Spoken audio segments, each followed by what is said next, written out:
Burgum.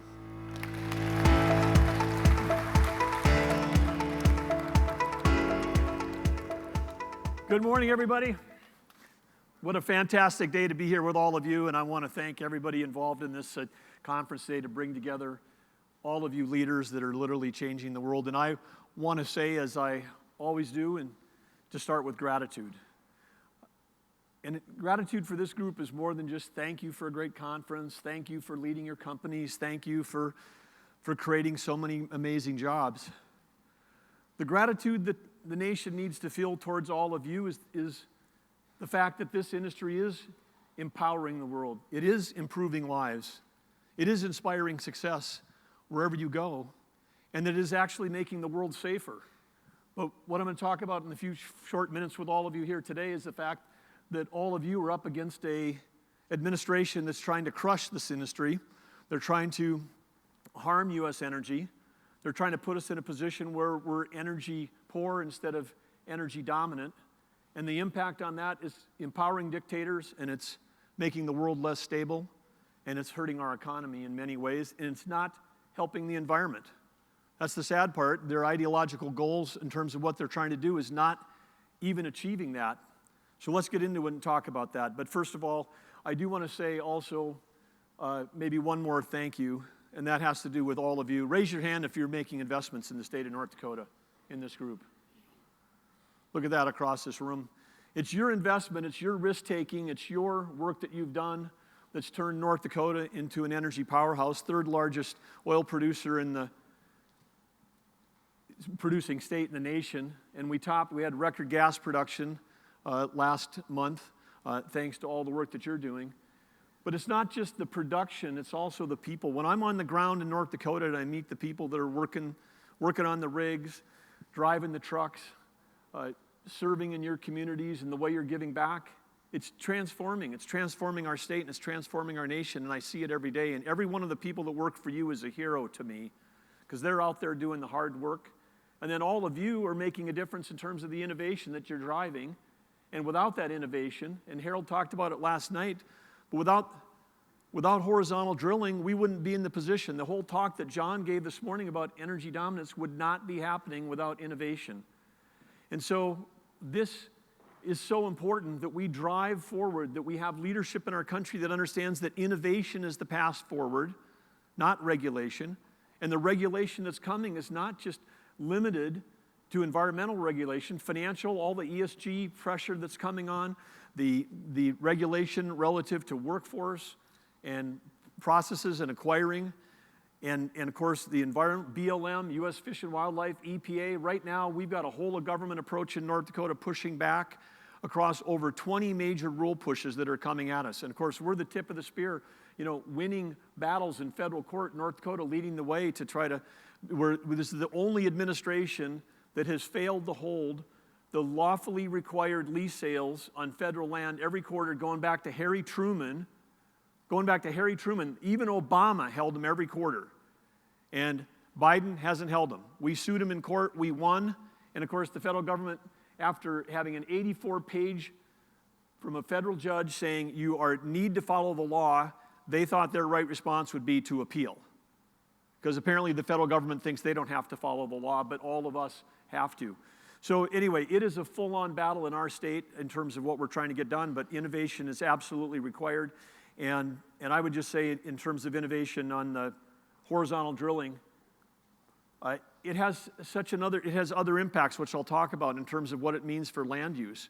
But think about when I first became governor, I was in a Continental Resources drill shack, and I was there with a young man, and I was marveling at the fact that in North Dakota, the Bakken, as many of you know, is only 30 feet thick and it's 10,000 feet underground. And all of you that are developing there, you go down, you turn the corner, and you go 2 miles sideways. And I said, wow, how do you stay in a 30-foot band that's less than 1/3 of 1%? And the young man, wearing the lab coat behind the computer said, sir, if your house was 2 miles down and 2 miles over, I could drill the lockout on the front door. That was 5 years ago. It's advanced so far since that, and in North Dakota right now, 3/4 of our permit that are coming in right now are 3-mile laterals or longer. And so when we do that, you produce it more effectively, and the land use gets better and better. So the innovation is helping the environment, the innovation is helping everything. And as we talked about this morning, the energy security is national security. That's what this whole conference is about. And the idea that somehow we're going to put up with an administration that has an energy policy that's effectively, I say the Biden energy policy is written by China. It has to be, because why would you outsource our future to a country if the drive of our energy policy is to somehow help the environment? Why would you outsource our future to the world's biggest polluter? You saw the charts this morning. The U.S. has made more progress, reduced CO2 more than any other country in the world. China right now, 2 years ago when I would give a talk, I would tell people China's opening up a coal plant every 2 weeks. And they'd be shocked. But the last year they picked up the pace. Now it's down to almost one a week. They're on track to have over if you got a large coal plant in North Dakota is 1,100 megawatts. They will be opening almost equivalent of 100 of those based on what they've got in the construction queue. You could shut down every coal plant in America, and China in the next 2 years will open more. We could totally destabilize our grid and affect our manufacturing. You could totally do that, and China would be producing more. Only they wouldn't be doing it with the technology that we're applying in North Dakota and the United States, where we take out the NOx and the SOx, and now we're going to be able to take out the CO2. We can have clean baseload coal in our country through innovation, not through regulation. Why would we take your taxpayer dollars and create 500,000 EV charging stations, subsidized? Why would we do that? And then subsidize a specific kind of car with a specific kind of engine. We're going to subsidize at $7,500 a pop a battery-powered car. When we have a country that's controls 85% of the rare earth minerals, is our adversary. Why would we do that? That makes not make common sense, doesn't make sense in terms of physics, it doesn't make sense in terms of the environment. There's nothing about it that makes sense. Because those batteries, China's tearing up the world, whether it's Africa, Indonesia, whatever, to get those rare earth minerals. The reason why they call them rare earth is because it's parts per million. You have to move 100,000 pounds or more of earth to get the material to make one battery that we're subsidizing in one car. And then that battery, that solar panel, they're all being made in manufacturing plants in China powered by coal. You saw a slide this morning about how China leading the world in EV. The Washington Post this last week on Wednesday said, look at this. China's leading the U.S. They're our role model. They've got much higher penetration of EV sales.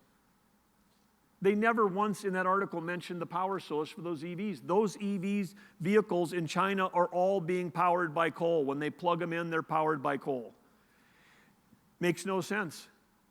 And then if we want to talk about, if you want to talk about cleaner, safer, more efficient energy production, if that's the goal of the Biden administration or the extreme radical environmentalists, you should demand that every ounce of energy, every electron of energy is produced in the United States. We have the most rigorous regulations. We produce it cleaner, safer, and smarter than anyone else in the world, and yet somehow we're going to shut down this industry and the baseload power industry, and we're going to offload that to some other part of the country where they don't even have an EPA.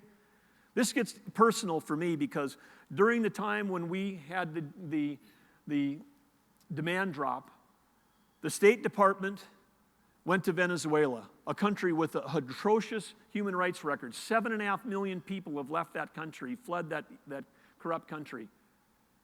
They went to them and said, can you produce more energy?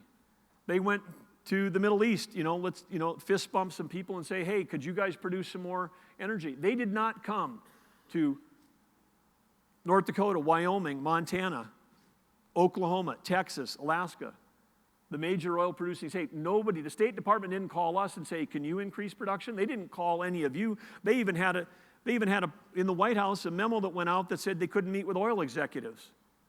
I'm sure none of you were meeting with them the first year and a half because it was like, we're not meeting with oil executives.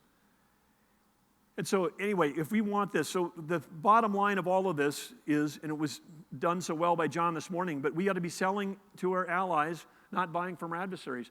People ask me, what's the first thing you would do when you're in office? This is what it would be. Start selling allies. And a number of you have done this because with the LNG that's going to Europe, but it's just a start. Because I would maintain that Putin never invades Ukraine would never have invaded Ukraine if not for the fact that he had all of Western Europe completely dependent on his energy. He was basically thought he was immune from retribution because of that. I mean, and of course for him, and we treat Putin like he's a president of a country. He's, fancy word, oligarch. He's a mob boss. What's he worth? $70 to $100 billion. He gets a cut of all the oil revenue. I mean, oil price goes up. Good for him. Good for his bottom line personally. A country that doesn't care, we'll pull people out of prison, put them with the Wagner Group, send them to the front lines for a World War I type battle. They aren't valuing life. They're not doing what you're doing. They're not caring about employees and trying to make their communities better. We have to understand who we're competing against, and we need to do this, and it doesn't need to stop. It can't just be this when we talk about Europe, because I'll tell you, when World War II broke out with Pearl Harbor, my dad, living in a small town in Arthur, got up and went down the road to Castleton 15 miles away and signed up for the Navy. He never had seen the ocean and didn't know how to swim. There's no pool in Arthur. We had gravel streets in the town I grew up in. Because he had a college degree, he was 90 days later, he was made an officer, proposed to mom, got married, got on the boat, didn't see her till the end of the war, and he was over there. And half of the MIAs in American military history, one half of the MIAs are World War II Navy sailors. Dad was on a ship at Okinawa. If one half of the MIAs,